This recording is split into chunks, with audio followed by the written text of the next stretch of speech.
गुर प्यारी साध संगत जी, राधा स्वामी।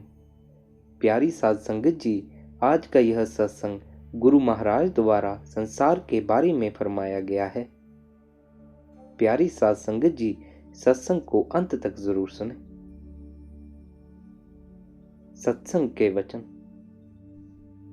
गुरु महाराज कहते हैं, संसार के सब लोग दुखों और मुसीबतों के सागर में गोते खा रहे हैं।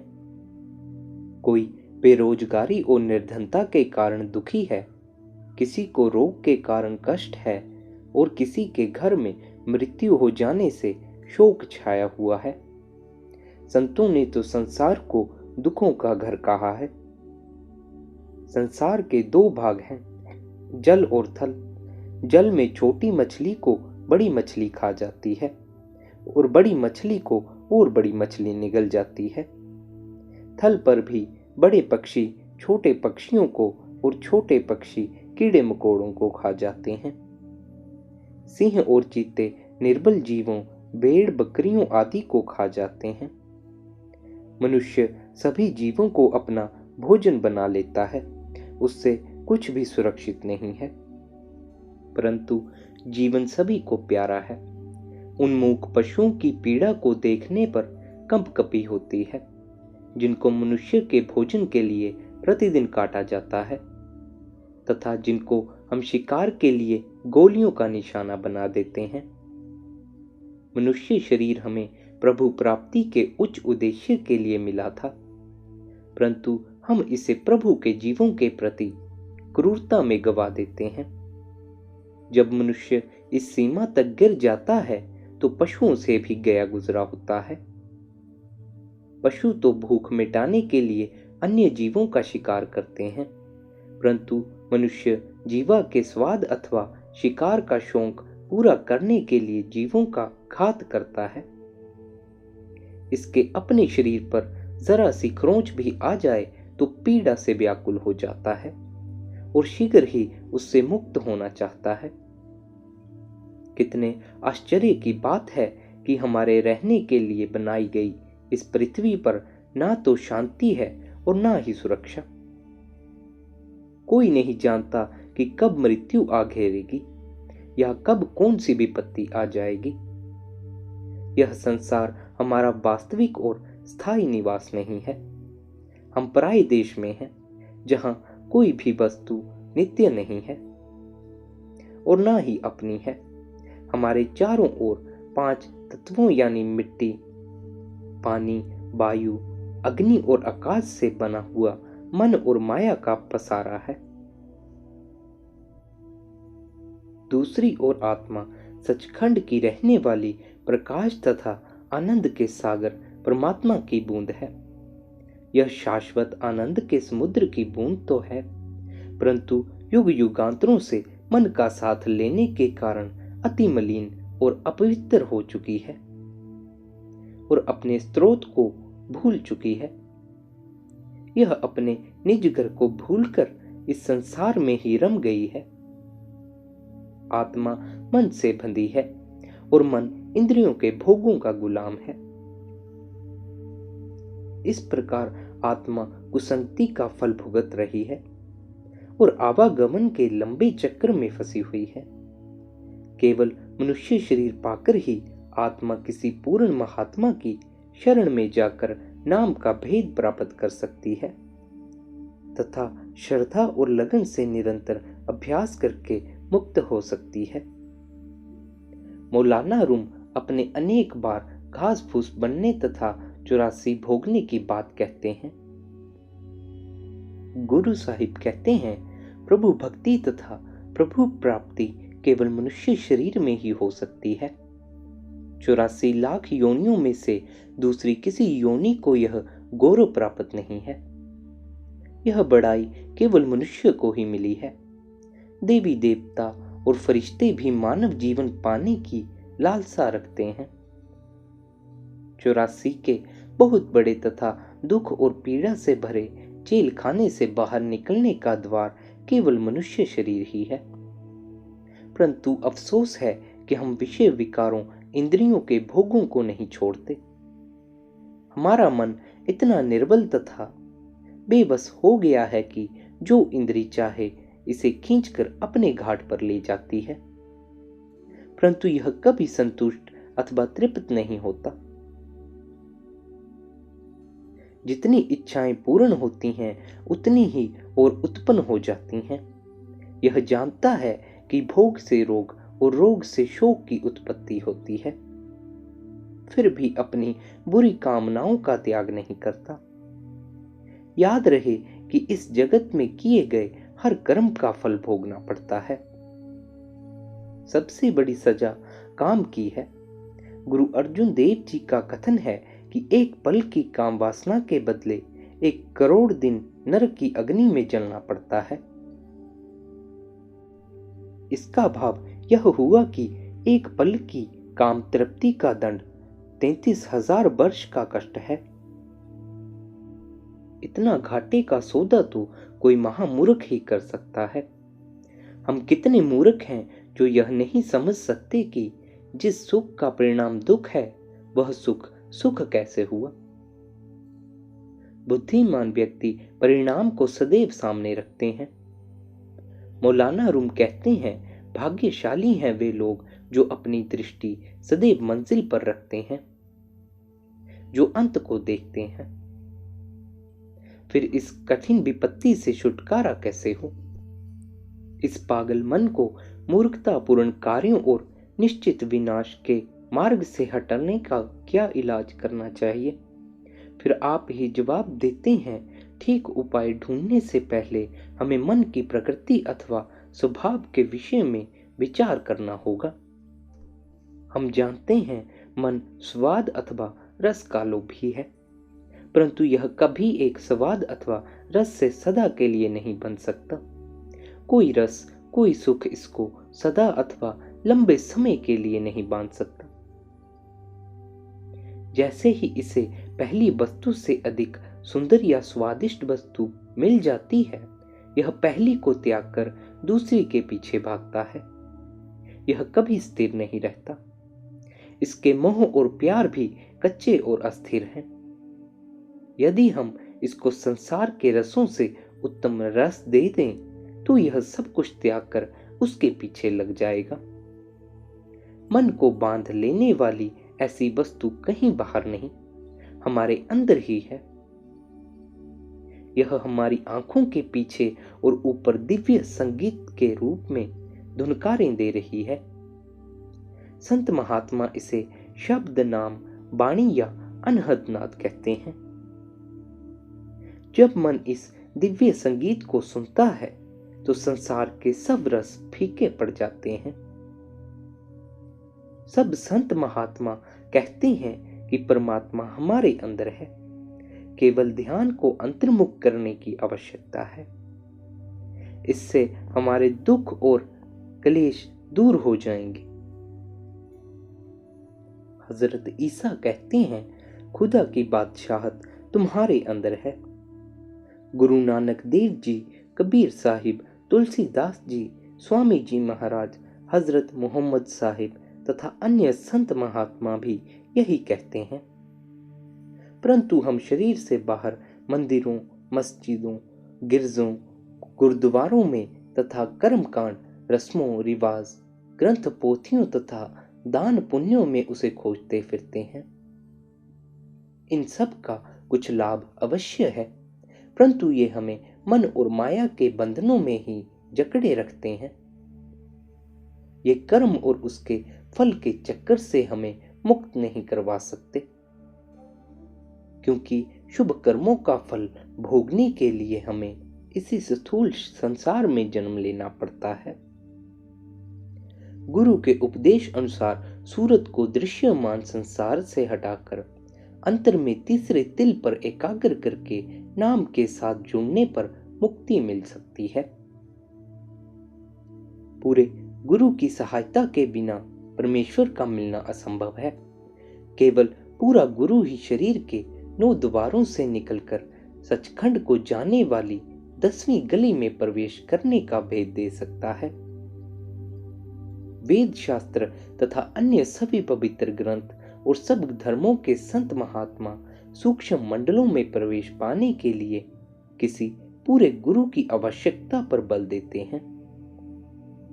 वास्तव में जन्म से मृत्यु तक मनुष्य को गुरु की आवश्यकता पड़ती है। वह कोई भी काम गुरु के बिना नहीं सीख सकता। मनुष्य का पहला गुरु उसकी माता होती है, जो उसे बैठना, चलना फिरना, खाना पीना, कपड़े पहनना आदि सिखाती है। जब यह थोड़ा बड़ा हो जाता है तो मित्रों, बंधुओं और समान आयु वालों से सीखता है। उसके बाद स्कूल कॉलेज में जाने पर अध्यापक उसके गुरु हो जाते हैं। हम समझते हैं कि इन सब विद्याओं, कला कौशल आदि को सीखने के लिए तो अध्यापकों और मार्गदर्शकों की आवश्यकता है। परंतु जब आध्यात्मिक विद्या सीखने का प्रश्न आता है तो हम सोचते हैं कि गुरु की कोई आवश्यकता नहीं। हम परमार्थ विद्या के गुरु की खोज नहीं करते, जबकि यह अन्य सब विद्याओं से कहीं अधिक कठिन तथा जटिल है। गुरु की सहायता के बिना आध्यात्मिक मार्ग पर एक पग चल सकना भी असंभव है। मौलाना रूम कहते हैं कि यदि पथ प्रदर्शक साथ न हो तो जिन गलियों से तुम कई बार निकले होगे उनमें भी मार्ग भूल जाने का भय रहेगा। जो मार्ग कभी देखा नहीं, उस पर चलने के लिए तो और भी अधिक सावधानी की आवश्यकता है। उस मार्ग के भेदी को, जानकार को साथ लिए बिना उस पर कभी नहीं जाना चाहिए। पथ प्रदर्शक संग में अवश्य लेना चाहिए। पूरे गुरु की सहायता के बिना न केवल परमात्मा को पाना ही असंभव है, बल्कि उसे साथ लिए बिना सूक्ष्म मंडलों में प्रवेश करना भी खतरे से खाली नहीं है। इस मार्ग में अनेक प्रकार के भटका देने वाले तथा पतन के मार्ग पर डालने वाले प्रलोभन हैं। गुरु के बिना अभ्यासी भ्रमों तथा भयंकर विपत्तियों की दलदल में फंस जाता है। पूरा गुरु इस शरीर रूपी हरि मंदिर में प्रवेश करने की युक्ति बताता है। 9 द्वार दृश्यमान जगत की ओर खुलते हैं, परंतु 10वां दरबार अंतर में आध्यात्मिक जगत में खुलता है। इसे सुषुम्ना का द्वार कहा जाता है। यह आंखों के पीछे तीसरे तिल में है। इस द्वार से ही मन और माया के मंडलों के पार अमरलोक सचखंड में जीवन दाता प्रभु के चरण कमलों में पहुंचा जा सकता है। हठ कर्म तथा प्राणायाम आदि हमें पिंड के 6 चक्रों से आगे नहीं ले जा सकते। केवल सूरज शब्द योग, उपनिषदों के अनाहत शब्द का योग, बाइबल का वर्ड ही हमें सबसे ऊंचे पद, अमर पद तक ले जा सकता है। यह योग केवल संत ही सिखा सकते हैं। गुरु नानक साहिब, दादू साहिब, पलटू साहिब, कबीर साहिब, मौलाना रूम और शम्स तबरेज सभी ने इस मार्ग को अपनाया तथा इसी का प्रचार किया। सूरज शब्द योग कोई नया विज्ञान नहीं है। यह सृष्टि के आरंभ से चला आ रहा है। संत संसार में कोई धर्म स्थापित करने नहीं आते। उनका उद्देश्य केवल उन आत्माओं को जिन्हें परमात्मा स्वयं अपने साथ मिलाना चाहता है, उनका मार्गदर्शन करके इस दुखपूर्ण जगत से आजाद करवाकर स्थायी शांति तथा परम आनंद के देश सचखंड वापस ले जाना होता है। संतों का उपदेश है, यह संसार तुम्हारा देश नहीं, यहां कोई भी सुखी नहीं। यह दुखों और कष्टों की नगरी है। तुम सुख दुख उतार चढ़ाव के इस कारावास को छोड़कर निज घर लौट आओ। यह केवल मनुष्य शरीर में ही संभव है। किसी पूर्ण महात्मा की खोज करके उससे नाम का भेद जानो। सूरज शब्द योग की युक्ति सीखो। अंतर में तीसरे तिल पर परमेश्वर की धुन तुम्हें अपनी ओर बुला रही है। उसके साथ जुड़ो और उसके सहारे ऊपर चढ़ो। जब तुम अंदर जाओगे तो शब्द तुम्हें शक्तिशाली चुंबक की भांति अपनी ओर खींच लेगा और प्रभु के चरणों में ले जाएगा, जहां से वह शब्द आ रहा है। यही संतों के उपदेश का सार है। संत महात्मा किसी को धर्म बदलने, घर बार त्यागने अथवा अपना रहन सहन बदलने को नहीं कहते। वे हमें पहले की तरह ही परिवार में रहने तथा स्त्री और बच्चों के प्रति अपना कर्तव्य निभाने का उपदेश देते हैं। वे हमें केवल यह ताकीद करते हैं कि और सब काम करते हुए अपने सबसे जरूरी कर्तव्य प्रभु की प्राप्ति के लिए भी प्रतिदिन नियम पूर्वक कुछ समय निकालो और अपने अंदर धुनकारें दे रही मालिक की आवाज को सुनो। गुरु महाराज कहते हैं, संसार में रहो पर बुद्धिमानों की भांति रहो। संसार व इसके पदार्थों का आनंद लो, परंतु इसकी असलियत को भी समझो। ये सब तुम्हारी सेवा के लिए हैं। इनकी पूरी सेवा लो, पर खुद ही इनके सेवक ना बन जाओ। तुम्हारा मन इन पदार्थों में इतना ना फंस जाए कि यह तुम्हारी सेवा करने की बजाय तुम्हें ही अपना सेवक बना ले। गुरु साहिब कहते हैं, न मिलने का हर्ष न छिन जाने का दुख, ऐसी अवस्था को ही प्राप्त करना चाहिए। संसार में प्रभु के बनकर रहो, संसार के नहीं। संसार का त्याग किए बिना मन से त्यागी बनो। यही सच्चा संन्यास है। यह वह सच्चा संन्यास है जिसका भगवे कपड़ों अथवा अन्य धार्मिक भेषों से कोई संबंध नहीं है।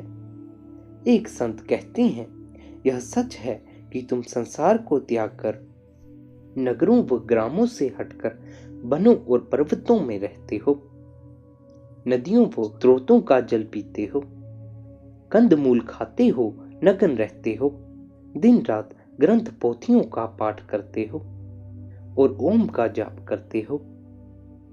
परंतु सोच लो कि यदि तुम्हारी मन में संसार के सुख की कान मात्र भी अभिलाषा है तो तुम पूरे संसारी हो। त्याग तथा मोह दोनों का संबंध मन से है। बाहरी भेष और चिन्हों का त्याग से कोई संबंध नहीं। संसार रूपी वाटिका में रहो, इसमें भ्रमण करो, फूलों की सुगंध लो, फल खाओ तथा प्रकृति का सौंदर्य निहारो, परंतु कटीली झाड़ियों में उलझकर घायल ना हो जाओ। मेहनत और ईमानदारी से धन कमाओ और उसको ठीक तरह से खर्च करो। वह तुम्हारे उपयोग के लिए ही है। दिन काम करने के लिए है। दिन भर संसार के काम करो, परंतु रात्रि में प्रभु भक्ति अथवा भजन सुमिरन तथा ध्यान के लिए कुछ समय निकालो। यह तुम्हारा असली काम है। क्षण भर विचार करके देखो, जो काम तुम दिन भर करते हो उसमें तुम्हारा अपना कुछ भी नहीं है। उसका बहुत बड़ा अंश तुम्हारा परिवार, मित्र, संबंधी आदि ले जाते हैं। प्रतिदिन शरीर को सजाने संवारने में भी समय व्यतीत होता है, परंतु विचार किया जाए तो शरीर भी अपना नहीं है और अंत समय यह भी साथ नहीं जाएगा। तुम्हारा अपना काम भजन सुमिरन है। समय आने पर यह तुम्हें 84 के बंदी ग्रह से स्वतंत्र करा देगा, जिसमें तुम युगों युगांतरों से बंदी हो। जीवन छोटा है, समय तेजी से बीतता जा रहा है। इस अवसर का पूरा लाभ उठाओ और यदि अभी तक अपना काम नहीं किया तो अब शुरू कर दो। सच्चे गुरु की खोज करो और उसकी बताई हुई युक्ति को अपनाओ। अपनी सूरत को शब्द के साथ जोड़कर अपने असली घर सचखंड वापिस पहुंच जाओ। राधा स्वामी जी।